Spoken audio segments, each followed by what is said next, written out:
Imagine getting arrested by armed guards because you refused to stop working and go party at the local tavern. In the year 1380, a tailor in England was officially dragged before a magistrate because he dared to fix a pair of trousers on a saint's day. He was not fined for working too little, he was fined for working too much.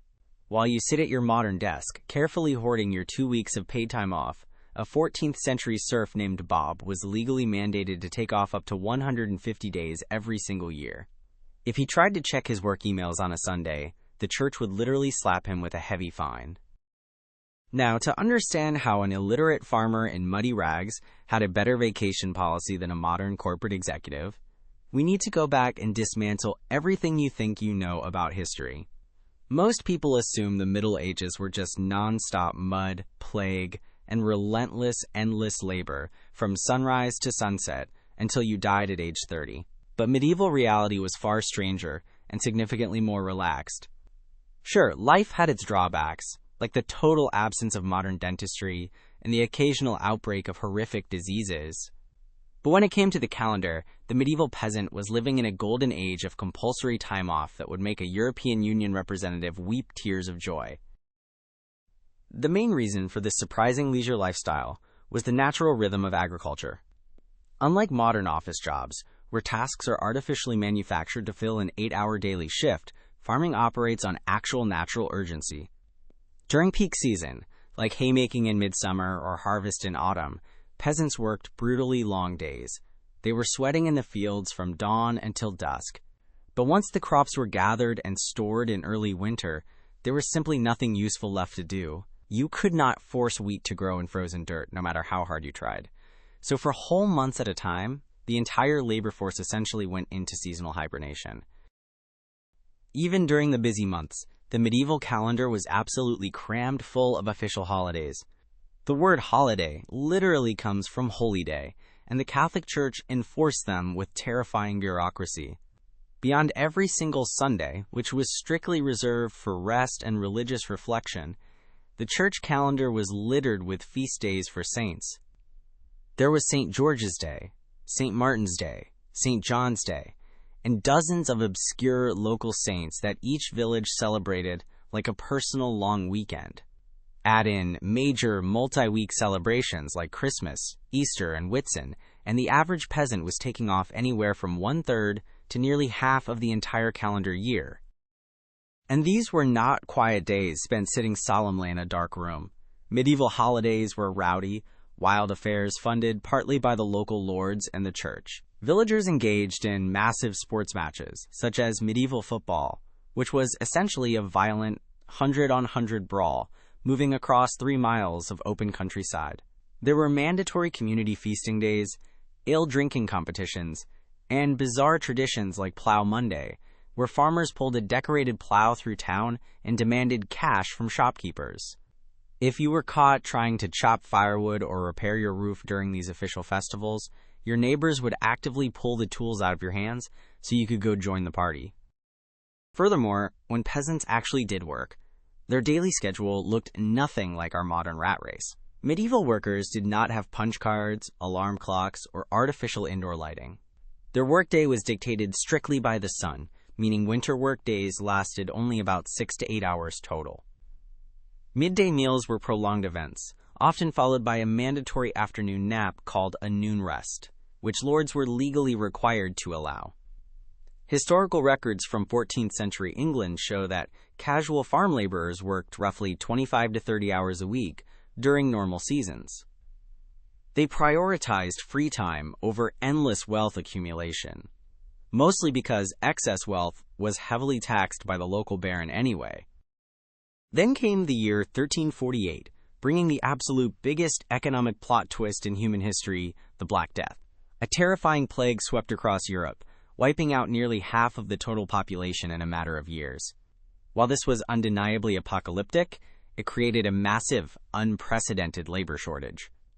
Suddenly, fields were lying fallow, and feudal lords were completely desperate for workers to bring in the harvest. For the surviving peasants, this horrific tragedy turned into the ultimate bargaining chip. If a lord refused to pay higher wages or demanded too many days of work, the peasant could simply walk down the road to the next village and get hired instantly. King Edward III tried to force peasants back into submission by passing the Statute of Laborers, which legally capped wages and banned peasants from moving. The peasants essentially looked at the royal decree, laughed, and ignored it completely. Lords secretly paid double wages and offered unprecedented perks, including even more guaranteed feast days, just to keep their fields from rotting. If you are enjoying learning how history turned work culture on its head, hit that like button and subscribe right now. The nobility were utterly helpless against the economic laws of supply and demand, and peasants suddenly realized that their labor was worth more than ever before. So how on earth did we go from medieval peasants enjoying months of leisure to modern humans staring at glowing boxes for 40 hours a week with barely 10 days off? The short answer is the Industrial Revolution. In the late 18th century, gaslighting allowed factories to operate all night long, and steam engines provided power that never needed to rest.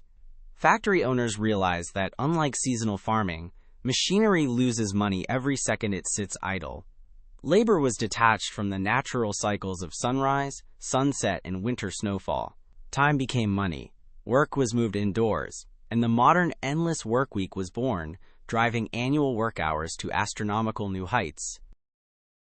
When economic historians calculate the total annual hours worked, the numbers are absolutely staggering.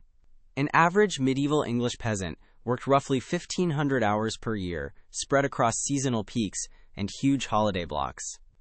By contrast, during the peak of the Industrial Revolution in the 19th century, workers were pushed to over 3,500 hours a year.